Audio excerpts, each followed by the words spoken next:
So I'm talking with someone the other day. What the fuck? I was talking about. Hi, Billy. I miss you, buddy. I was talking about how I like to go out to breweries, and that's not really exactly a secret by any means. No. So I was telling this person. Yeah, people who matter, anyways. So I was talking to them about how I like to go out to the breweries, and I'm very excited because Maine and New Hampshire have a bunch of breweries in this area, and this person was like, yeah, I really like going out to breweries with you as well. I was like, really? Why is that? And they're like, well, because I like seeing you in your element. And I'm like, did you just say in my element is drunk in public? It's like you're a wild animal. Oh, look at you out in his elements. Yeah, but like part of me is like, where's the lie though? There isn't a lie. Whoever that statement is very accurate. I don't think I've ever gone to a brewery before and only had like, what is it, like a 2-drink maximum at like those rich hoity-toity parties with the clothes that I don't own. Hoity-toity. Yeah. All right, in my element is drunk in public, I guess. Oh, well, everyone, thank you for joining the Liberty Risk Podcast. I'm Billy. And I'm Hugh. Billy, how's your weekend? Because I got the weather here for sure. It wasn't too bad. I worked a lot. I got to pick up a lot of hours on my, so they're offering a ton of hours at work, which is awesome because it just puts more coin in my pocket. But besides that, It was pretty relaxing. So my daughter's over here making noise in the background because she doesn't know how to give people privacy when they're doing their podcast. Thanks, Gianna. Well, she's probably only had like the one experience with someone that in their family doing a podcast. So like, this is true. It's like, why does she probably doesn't exactly know? Yeah, she's still here, though. She's just weirdly staring. For those of you that are new or just joining us for the first time, I recently got a job at Portsmouth Naval Shipyard up here in New Hampshire. And I would like to talk about very quickly the military intelligence of the United States Navy. So, this should be good. Yeah. So Surge Main, which is a unit that I don't fully understand, but basically they're people who belong to a unit that doesn't have a CEO but has a director, were mobilized to help government shipyards with some work relief while people were out for COVID, I guess. So they sent a decent amount of people up here. Okay. However, the Navy said because you need to sign this page 13 that says you're not going to leave your room, you're not going to go hang out in groups, you're going to quarantine yourself in your room. Don't cough in people's faces, blah, blah, blah. For the duration of their orders. And some of these people is going to be like a year plus. But then they go to work with civilian counterparts who are not held to the same standard. So people in their workplace proximity associates go home and go to bars and hang out with their friends and family. And some of these people, there's one gentleman that I work near, he drives like 4 to 6 hours north to go home at the end of the week. What? Well, I believe the person rents a place down here. It's a whole thing. We'll get into that later. Okay. Or another time. But either way, so in the Navy's infinite wisdom, they're still doing their quarantine and that they can't leave. They're not allowed to go to restaurants. They're only allowed to do essential travel. But then they come to work with a bunch of civilians where they're outnumbered probably 3 to 1 in some spaces. But the civilians aren't held to that standard. So I'm like, you brought these people all the way up here from wherever their hometown is. Yeah. And they're not even they can't even enjoy themselves. They can't, like, it's frigid as balls. I don't even want to be outside right now, but some of these people might be like, there? I mean, remember, the South makes you weak. So right now it's 38 degrees and it's going to dip down to 13 degrees by 6 a.m. It was 82 here today, if that makes you feel better. You can eat a big bag of dicks. Big bag of sunny, well-tanned dicks. Okay, good talk. So, yeah, that's the infinite wisdom of the United States Navy.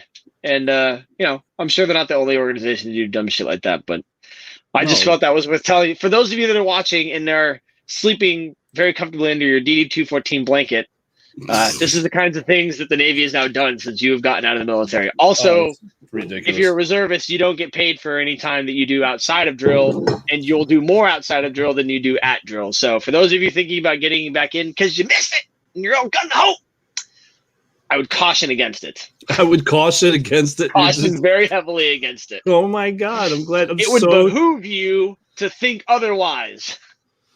Oh, so we have a great comment from Matthew Miller. Is FTN? which we all know what that is. Fuck the Navy. I wonder which Matt is that. I wonder if that's a Matt Miller that I served with. You're in Little Creek Ramen. Hap Dizzle, if you're going to be there in about 4 weeks, buddy, I'll be there with you. So that Brophy actual is a joke. On my last mob, a lot of people said me and this guy Brophy look alike. The difference is that he is about 6 inches taller than me and jacked. But apparently white dudes with beards look the same. So people got us mixed up. So we just started calling him with beards. Okay. Yeah, so he was Brophy and I'm Brophy actual, which is weird because he's actually Brophy. But that's what we're doing now because, AD, is that a rate? Or no, active duty. He was active duty. Okay. Wait, but is AD a rate? Is AD? Yeah, I think it is. Like 3 or 4 of them. Yeah, I think so. I forget. There's so many air rates that I can't. I feel obligated as a CB to know like what a bosun's mate and a corpsman is, but like beyond that, Jesus Christ. Really I know I don't have a use for a lot of them. Yeah, Matt. So if you retired, mazel, good things. If you were considering getting back in any way, shape, or form, I would strongly advise you go get a contract with Northrop Grumman or Lockheed and just continue to grow that beard, get that tax-free money. But that's just my humble opinion. So who do we got? Who do we got as a guest today, Hugh? Tell everyone who we got coming. So last week we had some communication issues on our part, so we ended up not having a guest. But we reached out and touched base immediately. Our buddy Rafael over at Veteran Vans. I'm very excited for him to come on and talk. He has a sound philosophy about money management and his ability to maintain a certain level of debt freeness. Because I don't know what the official term is. Don't ever fucking correct me on anything I ever say. Debt freeness. That's it. You're done. You lost all privileges for that. It's going to be me and Hugh forever now. He and his debt freeness afforded him the opportunity to transition out of the Navy with less strain. Because I'm sure a lot of you have served with people that are like, oh, I'm getting out. And then you look at their family and it's like knocked up with their 3rd kid, a huge house underwater, a dumbass truck and a fucking sports car and all these other dumbass thing that even though they live off base, their house is decorated like they live on base. And you're like, yeah, whatever. You'll be ringing up in 6 months. Don't talk to me. But what I'm very excited about is he found his passion with converting vans to living situations. For those of you that want to do the van life or the minimalistic approach once you transition out of the Navy. So he's here to tell us about his time in the Navy, his transition, and what he's doing over there at Veteran Vans in Colorado. So Billy, if you could click the button for me, please, I'd mucho appreciate it. What's up, guys? What's going on, brother? What's up, brother? Not too much. Not too bad. I'm looking at these comments about these rates, and Meg Hall, I'm sorry, we don't know. These guys don't know what an AD is. But those are kind of the bastard children of aviation. Meg's the co-host for the ladies program on our podcast. Wait, okay. Meg's rate was Meg an AD? I've known her for like 8 years. I don't know. All I know is that she says she used to work on aircraft. Yep. And that's the extent of it. And then Matthew Miller, I did serve with a guy named last name Miller on F-18s too, so that it could be him. I don't know, but what's up, Matt? Thanks for being here, my guy. First questions first. It is dark as balls, but you have the sun out. So where the fuck are you? I got the sun out. So right now I'm located in Denver, Colorado. Nice. Is it cold? Yep. So I'm now accustomed to it. It's on the daily. It's anywhere from 20 to 30 degrees. And today was very sunny, short sleeves out, and it's like 35, 40 degrees. Man. Sun's out, guns out. Sun's out, guns out, buns out. Whatever you got. just fucking let it hang. Who gives a shit? Out. But compared to San Diego, which is where I was stationed last, people would not survive out here. They can't wear their flip-flops and shorts out here. No, it's ridiculous. I said that. I said the first episode that I did in this camper. I said it. The South makes you weak. So those people that think it'll rise again, you're gonna have to get north of the Mason-Dixon and through a winter, and it ain't gonna happen. It sure shit ain't gonna fucking happen. So Matthew Miller, hold on, I gotta put this up real quick. He said, "Whoa, bastard child is AO." Yeah. So he's talking about aviation ordnance, which the AOs are usually the dumbest out of all aviation. They usually have the worst ASVAB scores. Like that's just what it is. which sucks. But also, mechs are kind of dumb too. You know, they're dirty wrench turners, which most of us are. Though wrench turners. This is I fucking think great. bro, I think that's what Meg was. I think she was a dirty mechanic, which Yeah, makes a she's lot probably of sense. mechanic. Yeah, and they're not very smart. So it is what it is, though. As a whole, I love as a whole, I love the whole aviation community, and it's different because the first half of my career I was working on F-18s doing that, and then the second half I was flying drones for spec ops and shit like that, and doing all that. So going from there to there, like if you ask like an SO to give me a ratchet with the 3/8 drive, they're like, what? It's just like night and day. It's like, dude, just They got no fucking idea. the whole box. I feel good that Miller and Meg. Oh man. Hugh, you fucking pinned me. How dare you? I know, I totally did. Hey, so give us a little background about your military service, man. All right, let's see. So I joined in 2012, straight out of high school. I got rated as an aviation electrician. First duty station was over in NAS Lemoore. I did that immediately. One deployment, I flew on straight from A school straight to the fucking boat. So that sucked, but busted out that deployment and then ended up screening for a program in San Diego, and then doing that for about the last 4 years, about 5 years now. And I'm technically still active duty right now for the next couple months, but I haven't worn a uniform or done any Navy stuff since September 11th. So look at that. Oh, look at that. So life is so fucking rough. Life is rough. So I'm currently so before I came here, before I moved to Denver in November, I was, doing van stuff for friends, building my own van, helping out friends, vets in the area, stuff like that. And then I was fortunate enough to go to NJP and then get out of my deployment, which we were, getting ready to go on, blah, blah, blah. So then I got in trouble. It is what it is. I was an idiot, but that blessed me with this opportunity, because if I would have went on deployment, I wouldn't have been able to come and do this program. So I ended up doing all the paperwork for this program. And basically, a lot of people don't know about SkillBridge. SkillBridge is a DoD-wide program, and it's a transition assistance program. So it lets you go TAD, basically, to do whatever skill it is that's out there for up to 6 months. You still get all your active duty pay. You still have all your benefits. You're still active, all that jazz. So it gives you the opportunity to basically successfully transfer out. So I've been doing that. That's fantastic, dude. And it's amazing because, like I have experience in the aviation world. I have experience with tools and all this stuff. And, as a professional, but being able to come work here, put my best foot forward and learn from these guys who have been doing this here. And then now take that with my business, which this summer we're going to open up our own shop in San Diego. Nice.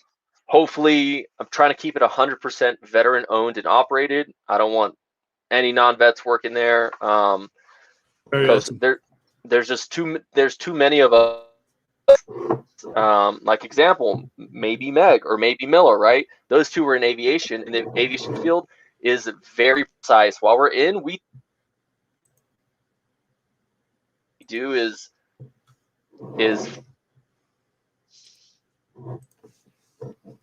Uh-oh. A little connection error problem here. Yeah, it looks like he froze up. Oh, That's okay. Good? We'll wait for. Yeah, you're freezing up really bad, brother. There we go. We're back now. All right, there we go. So the aviation guys. Oh, no dice. Might have to close them out and bring him back real quick. Yeah, that's okay. That's something we should do. We should definitely we should definitely get people to talk more about Skill Bridge and TGPS, because there are a lot of, I go through TGPS all the time, and there's a ton of these programs that you can do on active duty while you're transitioning out that the Navy doesn't know about. Habdog is an LS in the Navy Reserve, and he does know a guy, and it's him. Fuck you, Travis. Me and Travis were actually, me and Travis, he's a old buddy of mine. We were actually in MA in the law enforcement when it was law enforcement in the academy together. Oh, really? Yep. So we're going to try to get Rafael back in here. He was having some technical difficulties. You know what? Fuck you, Meg. Fuck both of you guys. That was rude. Fuck both of you guys. Jesus, Meg. I legitimately, I know, I kind of feel bad because I did pin Meg when she made second class, and I could not tell you what her fucking rate is. And Jeannie, regarding this flag, I apologize. I have not got to the post office, but I also haven't bought a replacement yet. So I think we got him back. Hugh. So let me go ahead. All right, cool. You good? Yeah, I'm good now. You guys are still frozen, but I can hear you guys. So Well, that's all right. It's good enough. It'll work out. Yeah. cool. The audio is the important part because that gets uploaded to all those podcast platforms and whatnot. Okay, sweet. So tell me, what was going on in your career when you first got interested in converting vans? Let's see. So this was summer of 2019. This was after my first deployment, or my second deployment, first one to the desert. Came back. I was going through workups to go back again. And at that time, I did a lot of traveling, foreign and domestic, a lot of hiking, really into outdoors, rock climbing, all that types of jazz. So the one issue I kept running into was campgrounds were booked, hotels were booked, motels were booked for all these great places like Zion, Yosemite, stuff like that. Oh yeah, sure. So it just became natural. I started thinking, well, if I have my van, and also you go to these places and you forget shit. You forget your right shoes. You forget this. You forget that. So kind of started thinking about it. Well, if I get a van and I build it out, I can have everything I need. I can be on the road, and I don't need to worry about lodging all the time. And I'm comfortable now. Being on a ship for my first deployment, already used to coffin racks. My second deployment, I had my own shoe, but I was always going TDY and TAD, living out of my dead hooker bag. My dead hooker bag. I love that I shit. forgot that we call it that. That is I so can't wait great. to use that again. Dead hooker bag. Just, always going places. So I'm always living out of my bag. And I'm, at that time, I had a house in San Diego. And for being a single guy just being a single guy and paying that much in a mortgage, even though I can afford it, it just didn't make sense. And I knew I wanted to get out. And what I've seen before from people. Oh. Wi-Fi in Denver must be affected by the weather. Yeah. That's all right. We're going to have to. That's all right. We'll figure it out. It'll buff out. Hi. So you were talking about you could afford the house in Denver, but it didn't make sense. Yeah. So, in San Diego, I couldn't. I could afford it. It just didn't make sense to basically throw all my BH down the drain. It made no sense. I'm making great BH as an E6 down there. Makes no sense. So I just, put two and two together. And having all these material possessions and shit just didn't make sense. It just made no sense. So, okay, cool. I can cut it down so that when I'm ready to get out, I can get out on my terms. And that's what I wanted. I wanted to set myself up. I was setting myself up for the 10-meter target, even though I'm looking at the 5-meter. So I knew I'm going to get out in a couple years. How do I increase my success rate? Well, I need to fucking cut, expenses down and live within my means. So able to save a ton of money now. I have a really nice nest egg. I've been putting a lot in TSP. I've been putting a lot into 401k. I send my mom money back home, and awesome. Things are good. And I don't have this big old house that I really don't need. So now I'm minimalized down. the van just enables my outdoor activities times 1,000. It is crazy. I can just wake up when I was in San Diego, wake up in the morning, pull up to the beach if I'm not already sleeping like right by it, pull my surfboard out, go surf. Boom. Same thing with snowboarding up here in Denver. Every other weekend, I go up to the mountain and then just park in their parking lot, stay the night, wake up, go snowboard all day, come back for lunch, have a couple drinks, hang out, whatever it is, and then go back. And it just enables the lifestyle that I want to live 1,000% while basically saving money, a ton of money. Dude, tell us about what you. So you've mentioned a few times you didn't want to throw your BH down the drain. You wanted to get out with that nest egg. Did you see a lot of other sailors that were kind of either getting out or deciding to stay in because of their financial situation?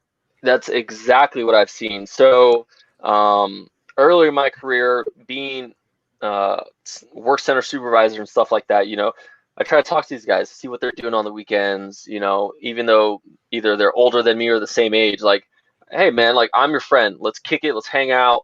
What are you guys doing? How's your family doing? All this shit.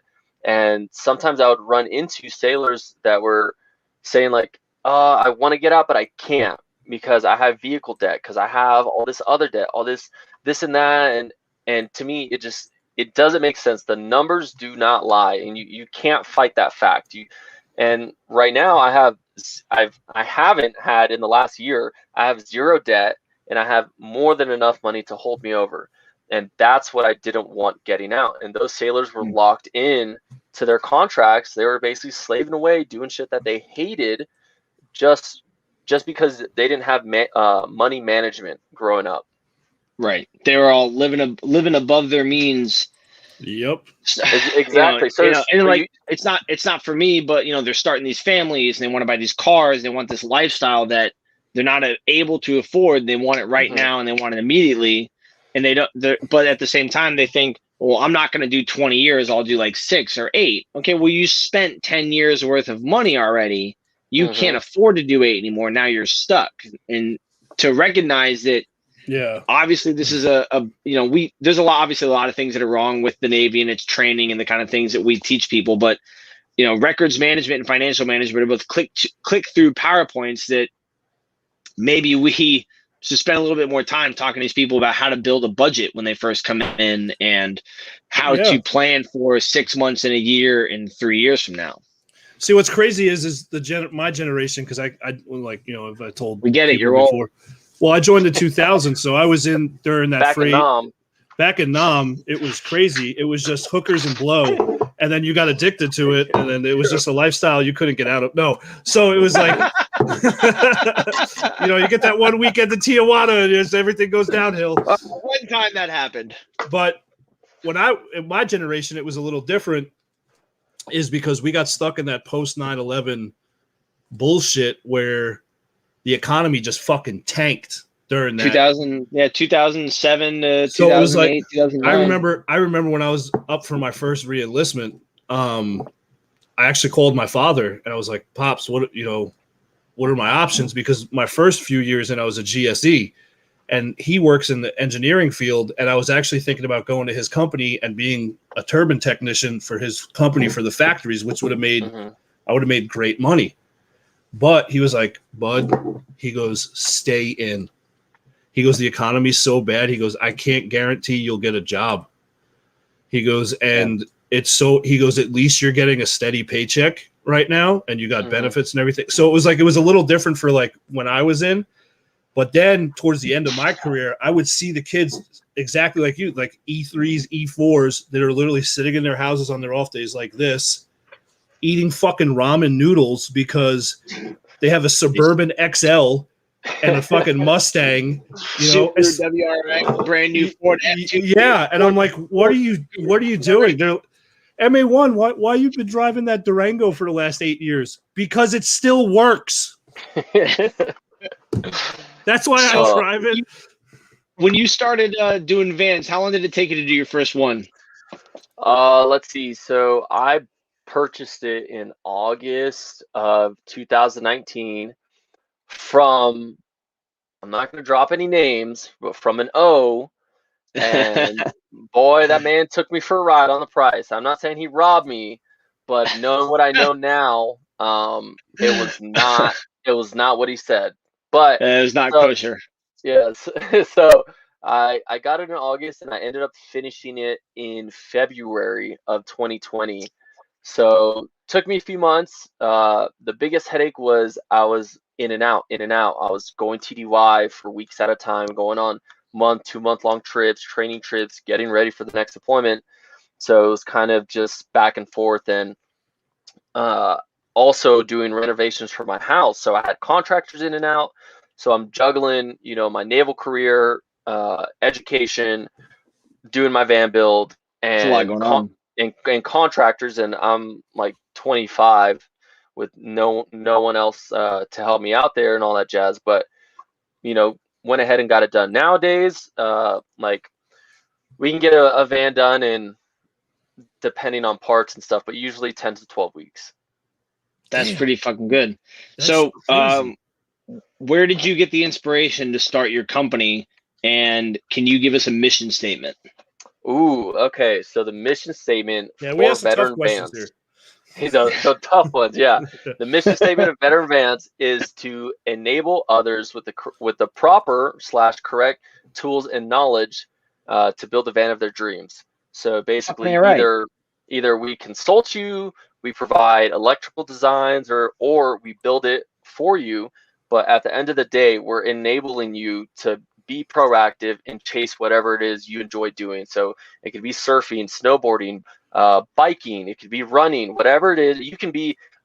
Today we're working on a van that this woman, she runs basically a tanning booth out of her van. So I've seen barbers, so That sounds anything under the, fantastic. yeah, anything you can think of. If you want to be a Pokemon card dealer, I don't know, you can do it out of your van, be mobile and be comfortable while you're doing it. Yeah, I saw a guy So because I'm from New York City. I saw a guy in Brooklyn who had a van, and it was a mobile sunglass like store. Like it was like walking into like a sunglass hut. And mobile sunglass hut. yeah, and he sold sunglasses, and that's how he lived. Like he would That's drive pretty around New dope. York City and just set it up, and yeah, it was pretty awesome. That's So pretty dope. so when veterans apply, do they tell you what they're looking for and what they have available? Do you make recommendations? Is there kind of like a planning option? Like, hey, this is what I want. Can you help me figure out how to get there? So basically, when you have a client come and they want a product, first of all, I've had people come into my people come into my direct messages on Instagram sideways. Like they just think this is a casual gig. They don't understand Mm. this is like a business where we charge anywhere from $40,000 to $100,000 for a van. So Well, hold on, real quick. Is 40 to 100,000? You get the van, do the work, build it to what they want, or is that like just your consultation and assistance? that would be basically for someone providing the van, bringing the van, we build it and then build them. So that's Okay. labor and parts for all of that. Seems pretty reasonable because I imagine there's a lot of mechanical and electrical, maybe some Hmm. body modification, getting the proper parts that don't take up too much space, and I assume there's some sort of alternative fuel or energy sources that are going into this as well. Oh yeah, there's solar power. There's power being drawn from your alternator. Those are the two main power sources. Or you can hook up, if for some reason you're at an RV campground, you can hook up an extension cord and hook into your system like that too.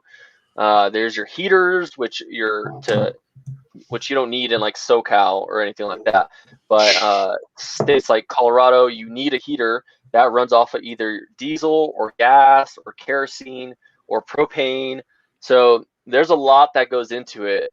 So when someone says, "Oh, that's a cool gig," it's like this is a full business that takes weeks, because these guys here that put in the work, a lot of them are very meticulous, and it's a lot. Sometimes they're doing things by hand. They're reshaping this panel that we got cut by a computer but the computer messed up somewhere or something chipped. So now they got to sand it by hand and they got to work like 6 hours doing this. So it's very meticulous work and a lot goes into it. And there are some builders out there that it's like a Henry Ford factory. They just copy and paste, and you can go out there and go get that van for just 20 grand. That's amazing. But if you want something custom, something actually built for you and what you want to do in life, you're going to need to go to a custom builder, and you go through the design phase. Oh, what cabinets do you like? What size? What material? Well, what about the bed? Do you want the bed here? What about this? So there's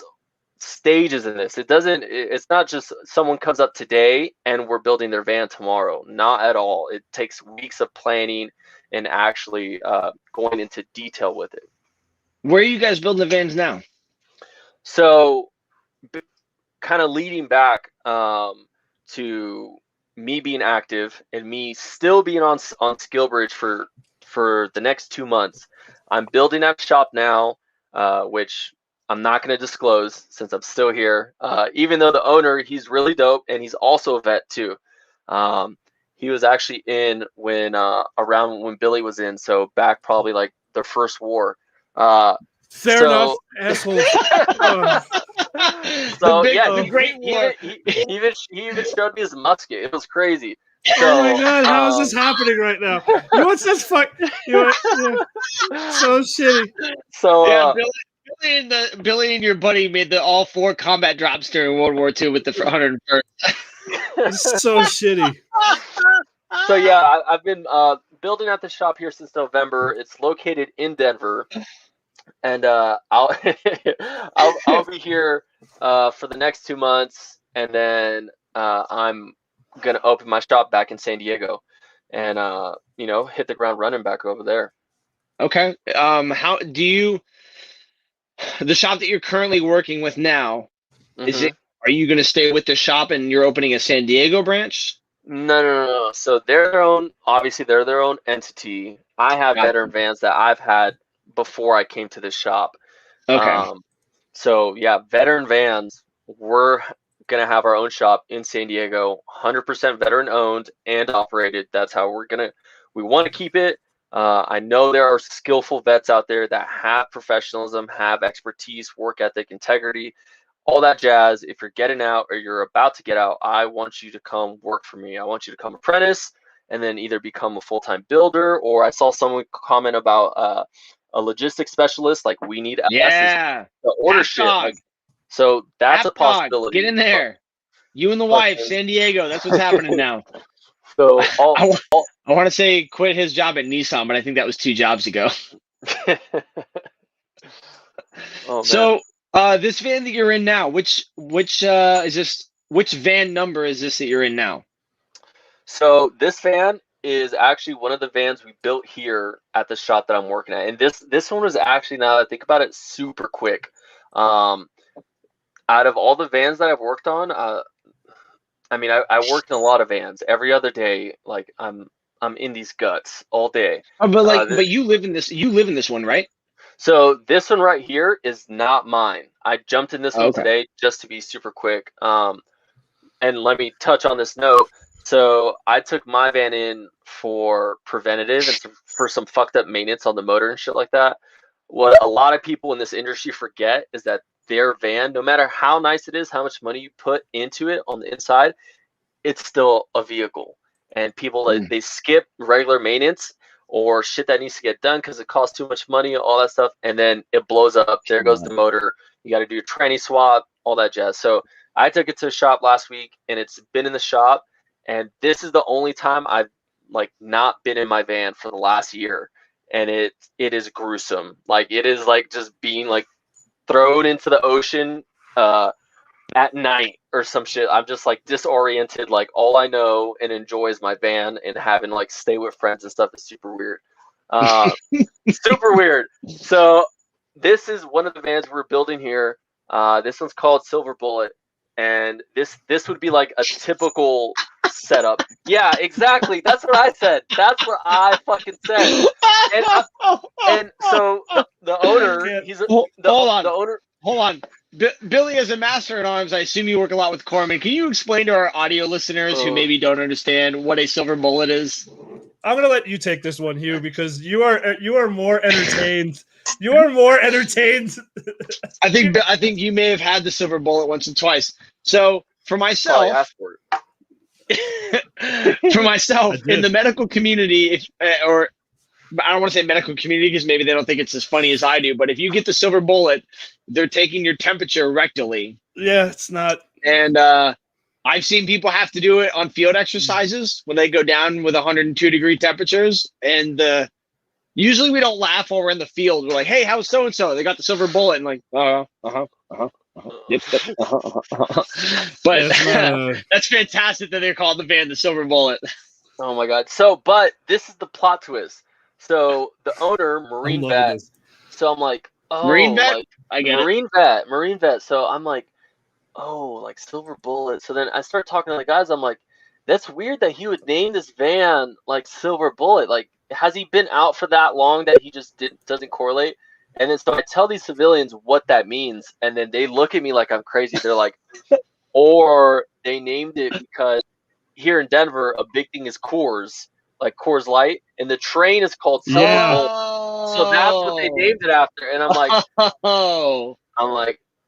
nah, nah. Wrong. You are wrong, sir. I'm like, That's are so you sure? funny. Are you sure it wasn't just a double play on words? I don't know. Do you That's really want to fantastic. go? Do you really want to go in that direction, guys? Like, is that where we're going with Silver this? Bullet, that's what we decided on. We're 100%. Yeah, for Coors, for Coors cans. Yeah, sure. Oh, there's 1% of the United States of America that does not agree with you. Yeah. And the entire medical industry. It's so bad. Oh, that's fantastic. So tell us about your van, man. What did you have your van custom made for? So I made my van basically just to carry all the shit that I wanted. And one of the biggest, it's not even a big feature, but I have a standard platform bed. So this is like behind me, this is a standard platform bed setup.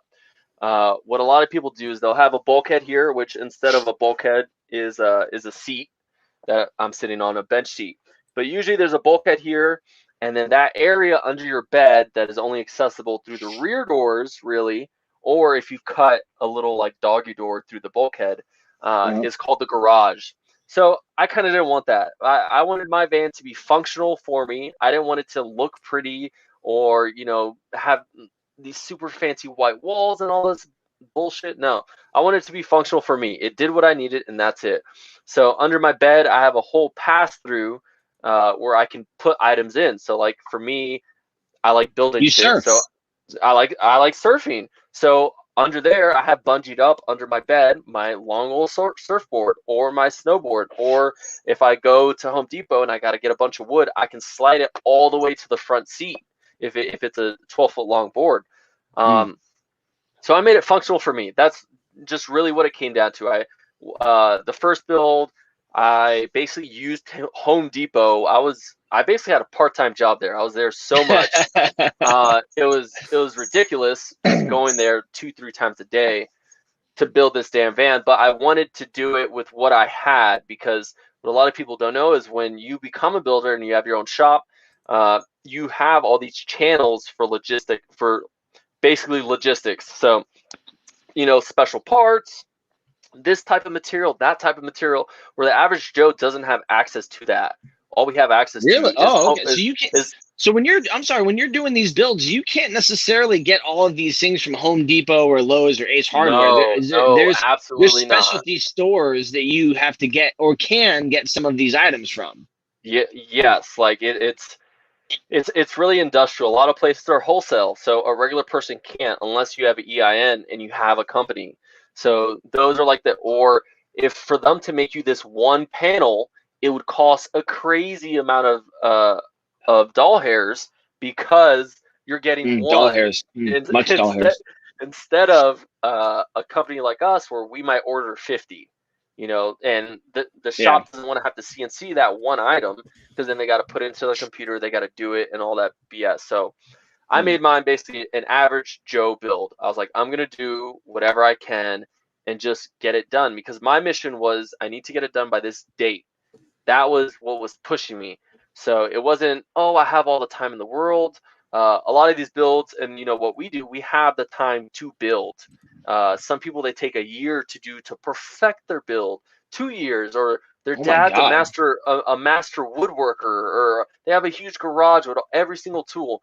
Me, I'm like, motherfucker, I got my experience from the Navy. I got some tools. I got a garage. I got a couple beers. Like, let's get this shit done. And that's it. And to me, it's just more realistic for the average person. There's a lot of shit on social media, and it's like so perfect and so pristine. It's like, listen here, Carol, I didn't have 4 weeks to make these fucking cabinets. Like, I'm going on fucking deployment in like 2 months. I need to get this shit done yesterday.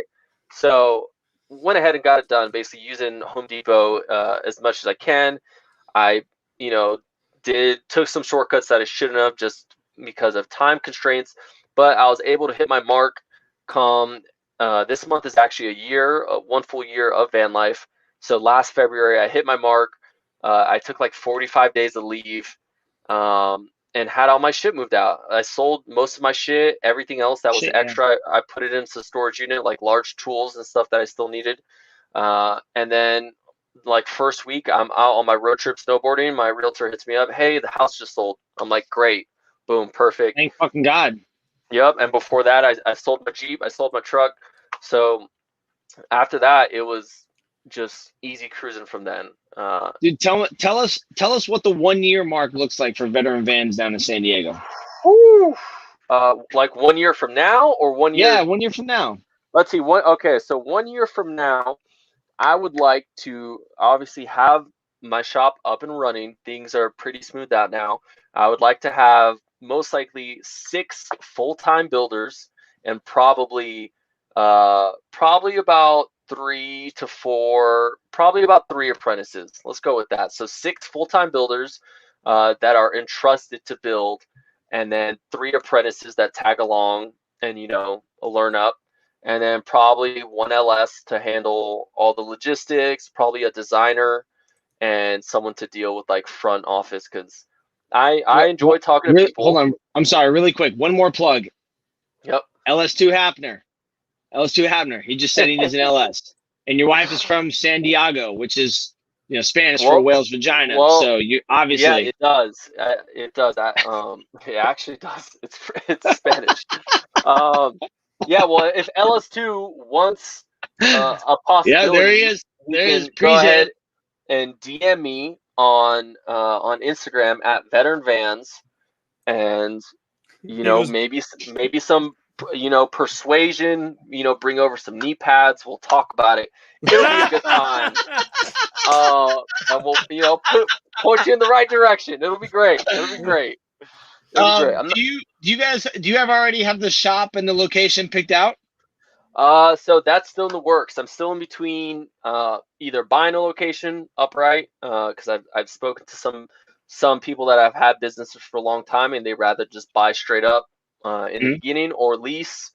So yeah, we're still shopping around there, but we will be in the San Diego area, so very accessible to anyone who either flies in, wants to drop off a van, or have their van shipped, or go ahead. How are you recruiting these veterans? Are you getting connected with TGPS? Are these people that you know through word of mouth? Are you contacting boats saying, hey, give me the roster of people who said fuck you?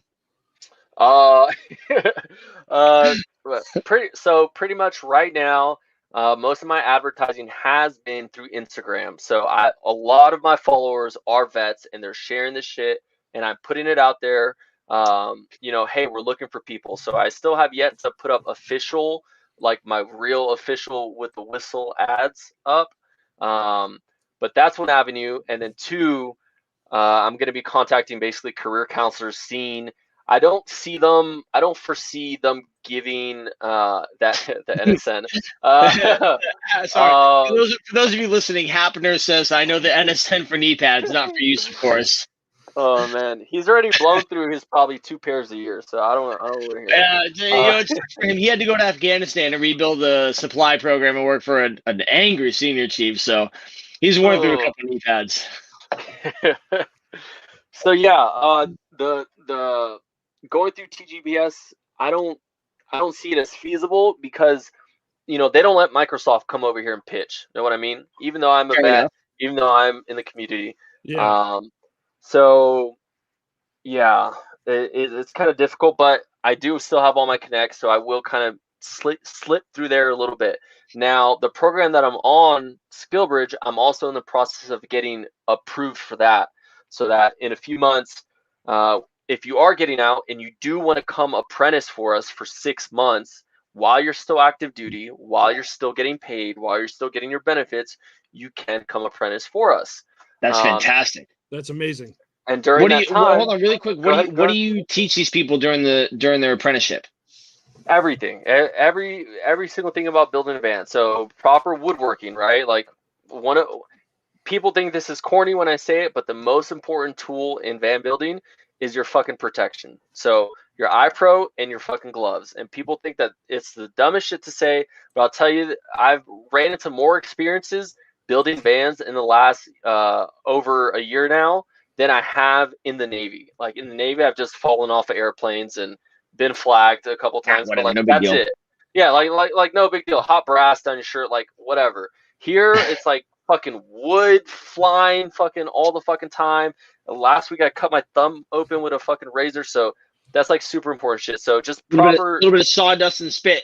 yeah, we'll solve it. Oh, dude, I told these guys we were trying to put something in something. I'm like, oh yeah, usually I just spit on it, and then they all looked at me like I was crazy. I'm like, bro, I don't have all these things in the Navy. Like sometimes you just gotta spit on your finger and get it done. But they're like, oh my god, and I'm like, oh whatever, soft. Y'all are soft. Being on it. Oh Jesus Christ. So yeah, we'll teach everything from basic woodworking to refining your woodworking to electrical to plumbing. Even there might be some automotive stuff in there, like some suspension work, stuff like that. That's awesome. So yeah, that's a lot of stuff for 6 months. That's a lot of stuff. So, but you come apprentice for the full 6 months if your command allows you to, which that's the shitty part because I think SkillBridge should be almost Mando because it's such a great opportunity. But if you come for the 6 months, great. You get to come relax. You also during those 6 months, that's the time where you really need to do your VA claim and get start early between that 180 day and 90-day window to get that BDD. So you get your percentage right when you get out. Well, it's hard to do that when you're active and you're still fucking on deployment and doing TDY trips and doing all the shit. So you come apprentice, we give you the time to, one, if you really do enjoy van building, to learn these skills, and two, for you to go decompress and do the shit that you need to do. So, we work 4 days a week, about 10 to 11 hours a day, but you got shit to go handle with the VA, or hey man, you got this to go handle. Please go handle it. This is the time where you've served, you've done your part serving your country. These are your last 6 months. I'm going to give you a space where you can feel like a civilian and come back to normal, not feeling like you're going to get in trouble, getting caught at the smoke pit type shit. Like, relax. We're all fucking grown adults here. Just come put in some good work, put your best foot forward, and that's it. We're giving you a space to be yourself at the end of the day. That's a big deal because there are a lot of people who get off active duty and they think, oh, I'm just going to go work for a shipyard or what have you, or I have a guaranteed job at a company, and they neglect to take the time to transition. And they don't realize that being a civilian is, frankly, I fucking hate it. That's probably why I only do like 2 years max between mobilizations. Is say what you will about the Navy, and I will. Those motherfuckers know their place, and civilians don't. Civilians all think that every single one of them is just fucking top tier cocksucking sons of bitches. And if you're not prepared to deal with that, it can be a huge barrier in your transition.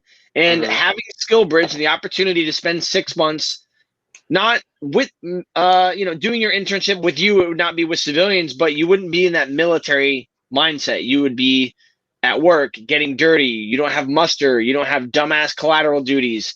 You go to lunch with your buddies at a local joint. You there's a nice, easy transition in that kind of environment that I think people take for granted and think that they're not going to need. They just want to get out of the military, get in their civilian job, and they're like, fuck, I made a huge mistake. And that transition period is very important. And it sounds like you have a solid platform. We need work out of you because we need to meet the requirements of this program. However, we also know you have time, or we need to give you time to go do your VA stuff, do your C&P appointments, do your admin stuff, and prepare for the time in which you are absolutely fully out of the military. But it sounds like a phenomenal experience.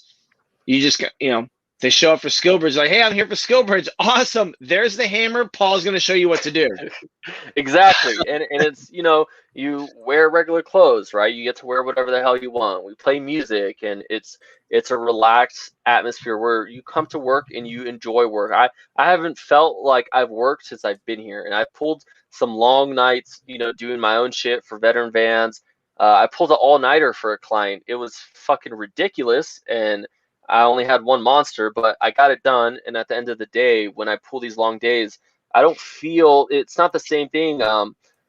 Fucking working all day in the fucking hot ass desert sun in the Navy. Like it's not, you don't want to be there. Yeah. Here, I'm like, this is what I love doing, and I enjoy putting my skills to the test and learning new shit every day. That's fantastic, bro. Thank you so much for being here. I cannot thank you enough. I fully believe in the sport, what you're doing. It's a huge lifestyle change. At 15 years ago, people would give you a weird look, and nowadays people are like, yo, fuck mortgages and property taxes. You're telling me I never fully own my house? That's bullshit. Oh. Baby, load up the Sprinter. We're out. Let's go. We're going to San Diego. We're going to San Diego. We're going to Sedona. We're going to Zion. Where are we staying? In the van. Shoot the dogs. We don't have the space. Oh my God. Oh God. Jesus. He is going to come for you, bro. All right, Guinness. That's okay, though. You're getting old. But don't worry. We'll give you a Viking burial when that time comes. Oh my. Hey, listen, really honestly, man, thank you so much for being here. We can't wait to have you back on in the future to tell us how we just expect great things. We just expect this explosion in the San Diego community. It's clear that you have a passion for what you're doing. It's clear that you care about where you're doing it and who you want to do it with. I have absolutely no doubt that in 6 months to a year, we're going to be seeing your first paid for advertising. Maserati's going to take down their billboard and they're going to replace it with yours. We can't wait. Thank you, man. We appreciate you very much. Yep, of course. Thank you, Hugh and Billy, for having me. Absolutely.